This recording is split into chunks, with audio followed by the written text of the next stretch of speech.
Imagine stepping into a British kitchen on a misty morning, years before the microwave made its quiet debut. The first thing you notice isn't the blue glow of an appliance, but the soft golden aroma of toast crisping on a wire rack, mingling with the earthy scent of loose-leaf tea swirling in a battered teapot. There's the gentle clatter of china, the hum of conversation, and somewhere in the background, the whistle of a kettle growing steadily louder, a soundtrack to the day's first moments. Back then, breakfast was a ritual, not a race. You'd wait for bread to brown over the gas flame, or watch as marmalade was spooned onto hot, uneven slices, each bite carrying warmth and comfort. It's almost impossible to forget those early kitchen symphonies, the hiss of the hob, the clink of cutlery, the occasional burst of laughter. Long before the microwave's familiar ping, these were the everyday sounds and scents that made a house a home and a morning truly begin. To truly appreciate how different British kitchens once were, you have to imagine a world where convenience wasn't built in, but earned through effort, patience, and a bit of ingenuity. Post-war Britain meant small, sturdy kitchens crammed into terraced houses, flats above shops, and council estates. These spaces weren't just for cooking. They were command centers for daily life. Cupboards held tins of beans and bags of flour, not frozen ready meals. Ovens were often slow and temperamental, their temperature dial more suggestion than certainty. Worktops were narrow, made of cool enamel or worn wood, with every inch precious, and usually put to multiple uses, prepping, eating, even ironing shirts for school in the early hours. There were no microwaves waiting to magic up dinner in 2 minutes, no dishwashers humming away in the background. Instead, kettles boiled slowly on the hob, and washing up meant standing at the sink, hands plunged into water that might grow cold before the job was done.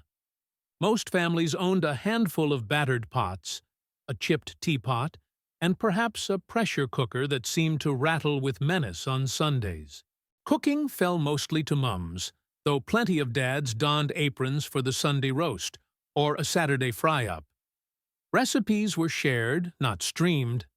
Making do wasn't a choice, it was a necessity.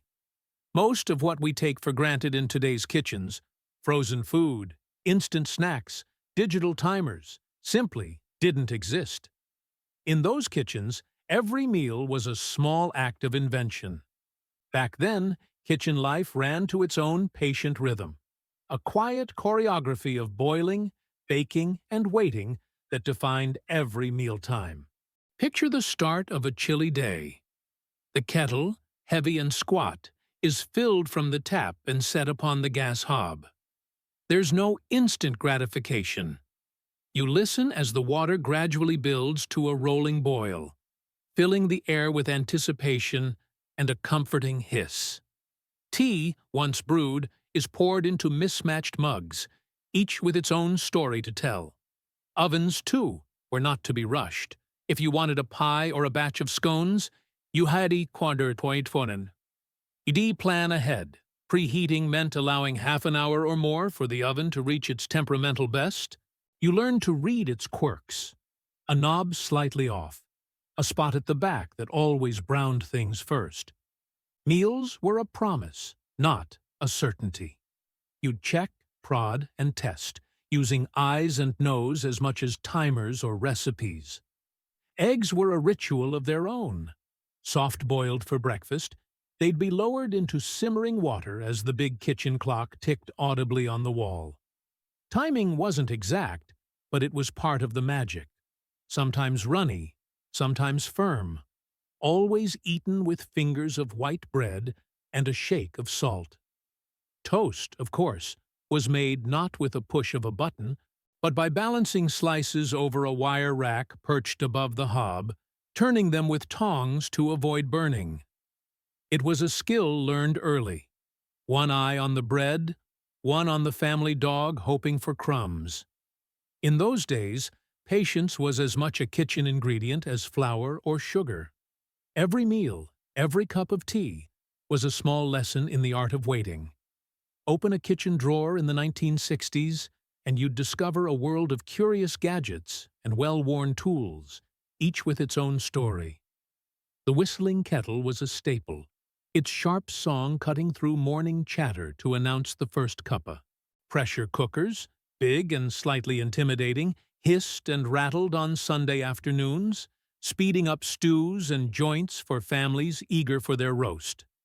Their lids screwed on tightly, a puff of steam escaping with every careful adjustment. A far cry from the silent, blinking gadgets we know today.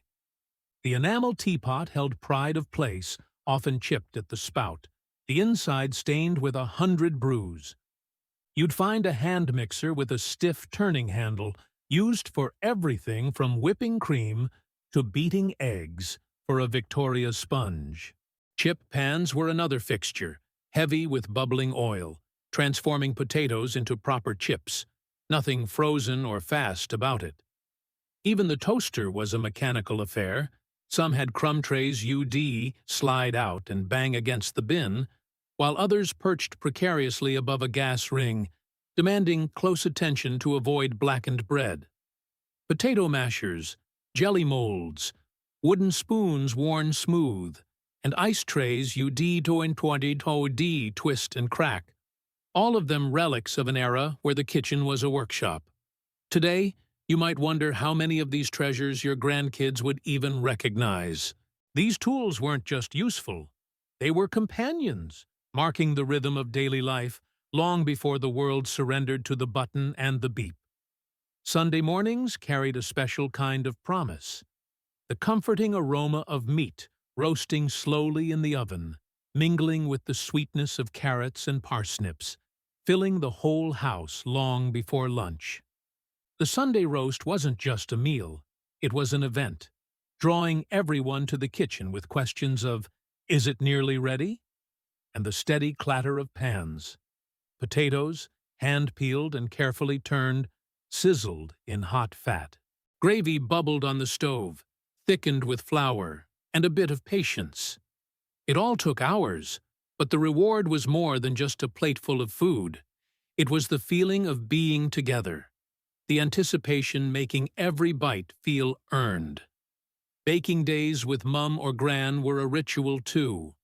Flour dusting the air as dough was needed for pies, scones, or a Victoria sponge. Children learned to wait for the reward, the chance to lick the spoon or sneak a still-warm biscuit from the cooling rack. The kitchen became a classroom for life's simplest pleasures, where time spent together was as nourishing as any recipe. Even school lunches had a homemade touch. Soup ladled into a flask, sandwiches wrapped in greaseproof paper, apples polished on trouser legs. Opening your lunch felt like receiving a note from home, a taste of family in the middle of the day. There was a magic in waiting, in the slow build-up to a meal, that made everything taste a little richer. A flavor that convenience has never quite replaced. There's no denying the microwave brought remarkable convenience, reshaping how we eat and live. But sometimes it's worth asking, what slipped quietly out the back door while we celebrated the arrival of speed? In chasing quick meals, we've surrendered the slow magic of kitchens past. The patience of a kettle crunch. Whistled the hush that settled as bread browned over a flame. The quiet anticipation that made every meal feel like an occasion. When food took time, conversation naturally filled the gaps.